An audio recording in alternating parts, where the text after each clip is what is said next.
ഈ കൂടിക്കാഴ്ചയുടെ പ്രധാന ലക്ഷ്യം എന്തായിരുന്നുവെന്ന് അദ്ദേഹം വ്യക്തമായി പറയുന്നില്ലെങ്കിലും അന്താരാഷ്ട്ര തലത്തിൽ ഇന്ത്യയുടെ താൽപര്യങ്ങൾ സംരക്ഷിക്കുന്നതിനും രാജ്യത്തിന്റെ പ്രതിച്ഛായ മെച്ചപ്പെടുത്തുന്നതിനും ലക്ഷ്യമിട്ടുള്ള ചർച്ചകളാണ് നടന്നതെന്നും അദ്ദേഹത്തിന്റെ വാക്കുകളിൽ നിന്നും വ്യക്തമാകുന്നുണ്ട്.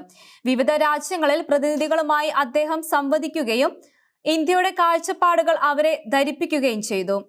ഈ കൂടിക്കാഴ്ചയ്ക്കിടയിൽ ഉന്നയിപ്പിക്കപ്പെട്ട പ്രധാന വിഷയങ്ങളെക്കുറിച്ചും ചർച്ചയായ കാര്യങ്ങളെക്കുറിച്ചും നമുക്ക് കൂടുതൽ അറിയാൻ സാധിക്കും. തുടർന്ന് ശശി തരൂർ പാകിസ്ഥാനെതിരെ ശക്തമായ വിമർശനങ്ങൾ ഉന്നയിച്ചു. പതിറ്റാണ്ടുകളായി ഇന്ത്യക്കെതിരെ പാകിസ്ഥാൻ തുടരുന്ന ഭീകരവാദ പ്രവർത്തനങ്ങളുടെയും അതിർത്തി കടന്നുള്ള നുഴഞ്ഞുകയറ്റ ശ്രമങ്ങളെയും അദ്ദേഹം നിശിതമായി വിമർശിച്ചു.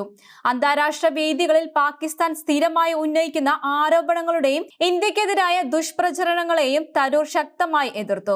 പാകിസ്ഥാൻ അവരുടെ മണ്ണ് ഭീകരവാദ പ്രവർത്തനങ്ങൾക്ക് ഉപയോഗിക്കാൻ അനുവദിക്കുന്നത് ലോകത്തിന് തന്നെ ഭീഷണിയാണ് എന്ന് അദ്ദേഹം പറയുകയുണ്ടായി.